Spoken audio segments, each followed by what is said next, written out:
Hello, my name is the Bluebird, and I want to take a few minutes to talk to you about mental health. Now, quick disclaimer, I am not a professional.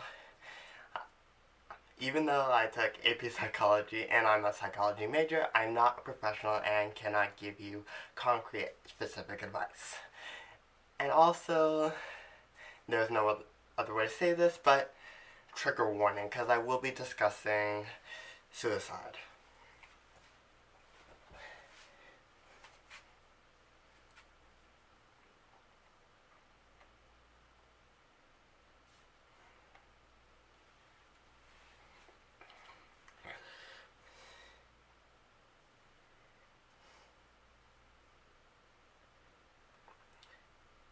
I'm basically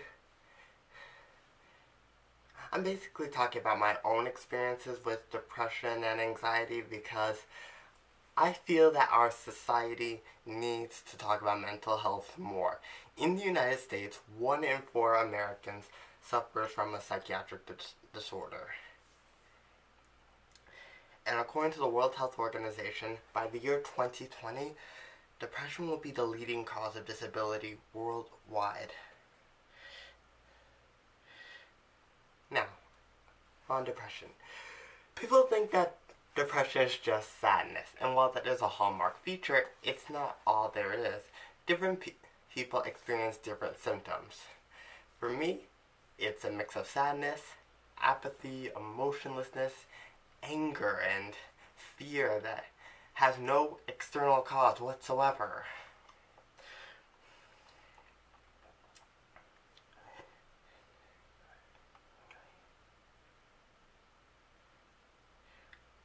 The truth is, we still don't know definitively what causes mental illness. It's a mix of biology, genetics, environment, trauma. No one knows for sure. And that shows how more research needs to be done into mental health.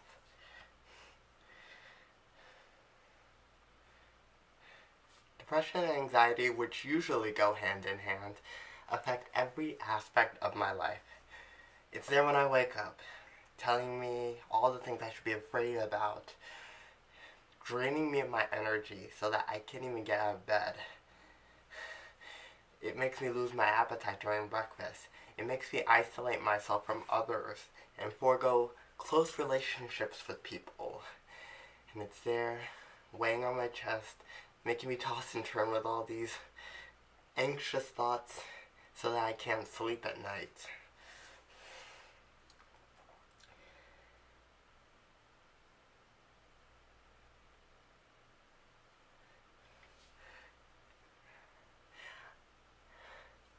I remember one night where my anxiety only let me get 3 to 4 hours of sleep.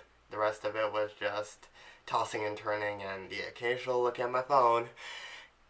And the next morning, I tried drinking coffee, but surprise, coffee only makes anxiety worse. So, yeah. And for me, especially with the stigma of mental health, there's a lot of shame and guilt too. I remember the day of my graduation from high school. Most people, at least I believe, most people feel happy about it. For me though, I didn't feel anything. I was just numb to every little thing. And I was also scared about the future and losing my friends and this environment that I had grown accustomed to. And all the uncertainty of the future just weighed on me. And I was thinking to myself, what is wrong with you? Why can't you just be happy like everyone else for one day? One of the things that helped me was going to therapy. First and foremost, therapy helps you manage your thoughts and feelings and helps have control of them. So instead of constantly belittling myself or being self-conscious, I can learn how to function better by seeing the good aspects of myself and acknowledging that there are probably millions of people who feel the same way that I do. Now, medication. Medication gets a bad rep, and understandably, because people are all like, oh no, medication, you're messing with your brain, don't trust the pharmaceutical companies. But here's the thing, it's my body and I can do whatever I feel will help me with my illness, which is, and since medication does help, so yeah, shut up. Shut up and let me treat my illness in a way that helps me. And now,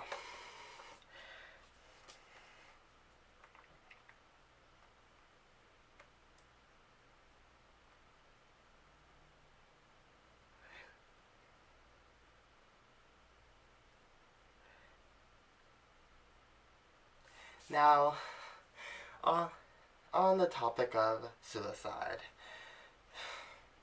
I just want to say, first and foremost, suicide is a permanent response to a temporary problem, and it's a solution to nothing.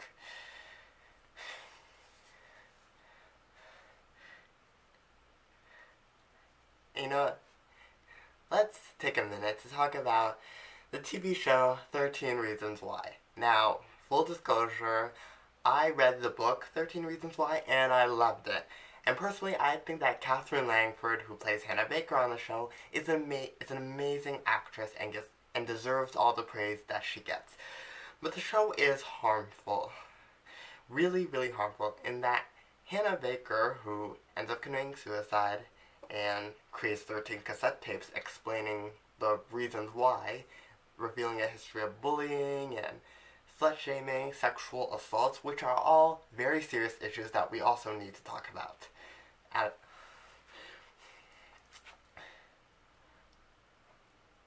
They never officially state whether Hannah has depression or another mental illness, even though studies have shown that in 90% of the people who do commit suicide, there is a definite diagnosable illness there.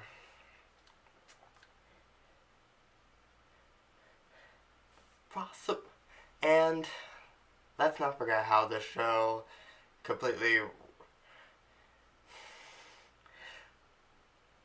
There's an exact quote of the show when Clay Jensen says, "I cost the girl her life because I was afraid to love her."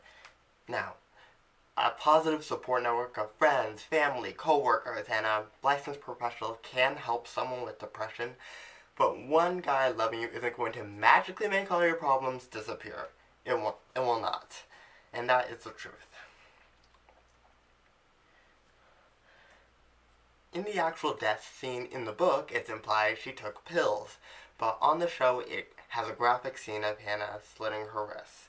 And studies have shown that when a suicide scene, or a suicide, especially in the media, TV, movies, or the news, is discussed in sensationalistic detail, which, let's be honest, is what 13 Reasons Why does, it can have a negative impact on those actually suffering. Especially vulnerable youth, the show's target demographic, who might see the scene, identify with Hannah, see and how she felt like she had no other option, and replicate her suicide and succeed.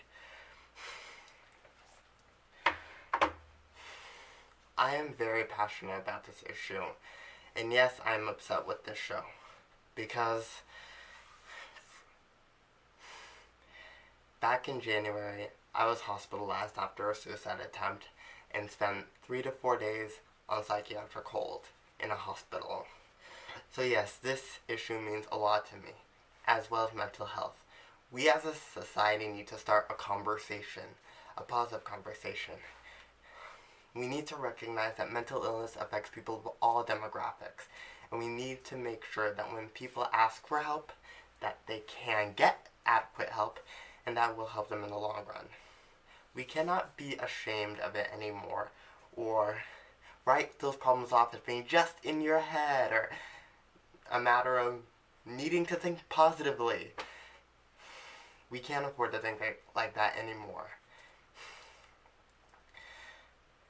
If you like this video, then please share it with your friends, neighbors, coworkers, children, parents.